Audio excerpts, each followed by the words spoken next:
PM Modi ने वाराणसी में भारत की पहली हाइड्रोजन ट्रेन को हरी झंडी दिखाई। प्रधानमंत्री नरेंद्र मोदी ने मेक इन इंडिया के तहत विकसित देश की पहली हाइड्रोजन ट्रेन का उद्घाटन किया। यह ग्रीन मोबिलिटी को बढ़ावा देने वाला बड़ा कदम है, जिससे रेलवे में कार्बन उत्सर्जन में कमी आएगी। सुप्रीम कोर्ट ने डिजिटल युग में निजता के अधिकार की पुष्टि की। सुप्रीम कोर्ट ने अपने ऐतिहासिक निर्णय में कहा कि किसी भी नागरिक के डिजिटल डाटा तक बिना प्रक्रिया के पहुंचना असंवैधानिक है। कोर्ट ने डाटा दुरुपयोग और एआई निगरानी पर चिंता जताई। असम व मेघालय में भारी बारिश राहत अभियान शुरू। दोनों राज्यों में लगातार बारिश से लाखों लोग प्रभावित हुए। कई जिलों में बाढ़ और भूस्खलन हुआ। एनडीआरएफ व स्थानीय प्रशासन ने 8,000 से अधिक लोगों को बचाया। देश की बेरोजगारी दर 6.1% पर पहुंची। 2018 के बाद सबसे कम। CMIE रिपोर्ट के अनुसार भारत की बेरोजगारी दर 7 साल में सबसे कम हो गई है। इसमें विनिर्माण, खुदरा और सेवा क्षेत्रों में नौकरियों की वृद्धि का बड़ा योगदान रहा। ISRO ने चंद्रयान-4 के लॉन्च की तारीख दिसंबर 2025 घोषित की। इसरो ने घोषणा की कि अगला चंद्रयान मिशन दिसंबर 2025 में लॉन्च होगा, जिसका उद्देश्य चंद्रमा पर रोबोटिक बेस स्थापित करना है ताकि भविष्य में मानव मिशन संभव हो सके।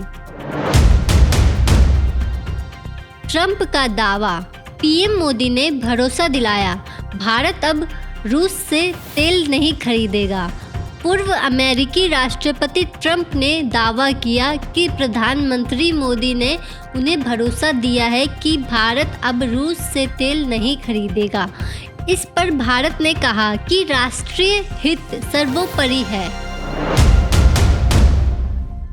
रक्षा मंत्रालय ने SIG 716 राइफल्स के लिए 659 करोड़ की नाइट नजरों की डील की।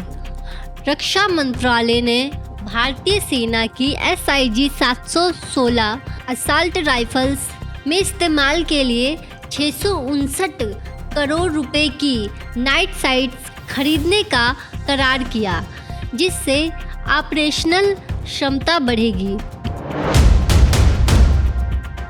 बिहार चुनाव। कांग्रेस ने आधिकारिक सीट बंटवारे की घोषणा टाली। कुछ प्रत्याशी घोषित।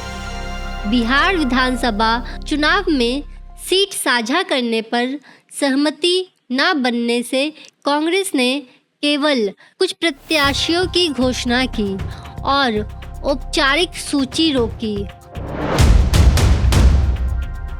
भारत पासपोर्ट इंडेक्स में 5 स्थान पिछड़ा। ग्लोबल पासपोर्ट इंडेक्स में भारत की रैंकिंग गिरकर अब पिछली बार से 5 स्थान नीचे पहुंच गई है, जिससे वीजा फ्री यात्रा विकल्प सीमित हो गई है।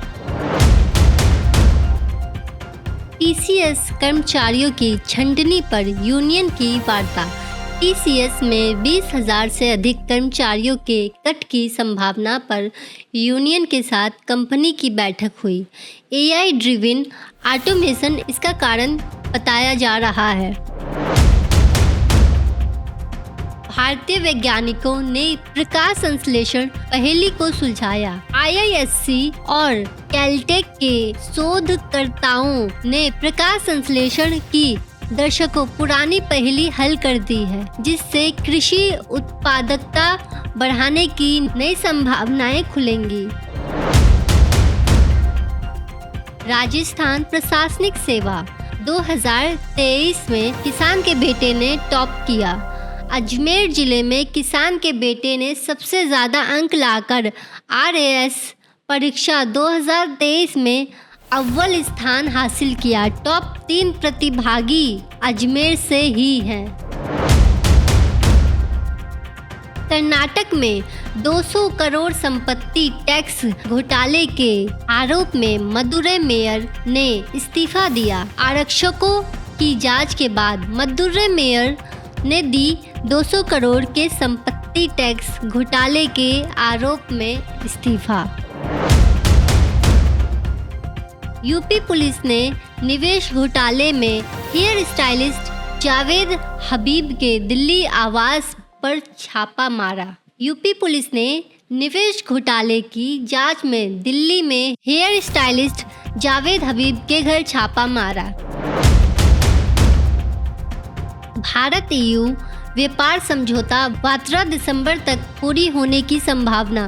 भारत और यूरोपीय संघ के बीच फ्री ट्रेड एग्रीमेंट वार्ता अब दिसंबर 2025 तक पूरी हो सकती है, जिससे दोनों क्षेत्रों के व्यापार को बढ़ावा मिलेगा। भारत में 25 ट्रांसजेंडर ने फिनाइल पिया, अस्पताल में भर्ती। मध्य प्रदेश के एक आश्रय गृह में 25 ट्रांसजेंडर ने साथ मिलकर फिनाइल का सेवन किया। सभी की हालत अस्पताल में स्थिर है। अफगानिस्तान पाकिस्तान सीमा संघर्ष, दर्जनों की मौत। ताज़ा संघर्ष में अफगान तालिबान और पाकिस्तानी सैनिकों की गोलीबारी में कई दर्जनों लोगों की मौत हो गई। दोनों देशों के बीच 48 घंटे का युद्ध विराम घोषित किया गया। कोर्ट ने सपा सांसद को चौथी पत्नी को 30,000 रुपये मासिक गुजारा भत्ता देने का आदेश दिया। समाजवादी पार्टी के सांसद को अपनी चौथी पत्नी को कोर्ट के आदेश पर 30,000 रुपये प्रति माह गुजारा भत्ता देना होगा। गूगल क्लाउड व AR रहमत ने मिलकर AI powered meta human music project launch किया। गूगल क्लाउड और संगीतकार AR रहमत ने मिलकर सीक्रेट माउंटेन नामक AI संचालित मेटा ह्यूमन ब्रांड लॉन्च किया। अहमदाबाद को 2023 राष्ट्रीय मंडल खेलों की मेजबानी की सिफारिश। कार्यकारी बोर्ड की बैठक में अहमदाबाद को 2030 के राष्ट्रीय मंडल खेलों के मेजबानी के लिए अनुशंसा मिली। अंतिम फैसला 26 नवंबर को होगा। भारत निर्मित पैराशूट ने 32,000 फुट की ऊंचाई पर सफल परीक्षण किया। भारतीय वैज्ञानिकों द्वारा निर्मित युद्ध पैराशूट ने 32,000 फुट की ऊंचाई पर सफल परीक्षण पास किया, जिससे स्वदेशी रक्षा उत्पादन को मजबूती मिली। मुंबई पुलिस ने 48 साल पुराने हत्या प्रयास केस में आरोपी को गिरफ्तार किया। मुंबई पुलिस ने एक पुराने हत्या के प्रयास के आरोपी को 48 साल बाद गिरफ्तार कर लिया, जो फरार चल रहा था। Night sites deal. रक्षा मंत्रालय और BEL के बीच 2500 करोड़ का रक्षा कॉम्प्लेक्स स्थापित। BEL को आंध्र प्रदेश सरकार से 2500 करोड़ रुपए का रक्षा निर्माण परिसर स्थापित करने की मंजूरी मिली। सोनू निगम को यूनिसेफ ने चिल्ड्रन राइट्स डे के लिए ब्रांड एम्बेसडर बनाया।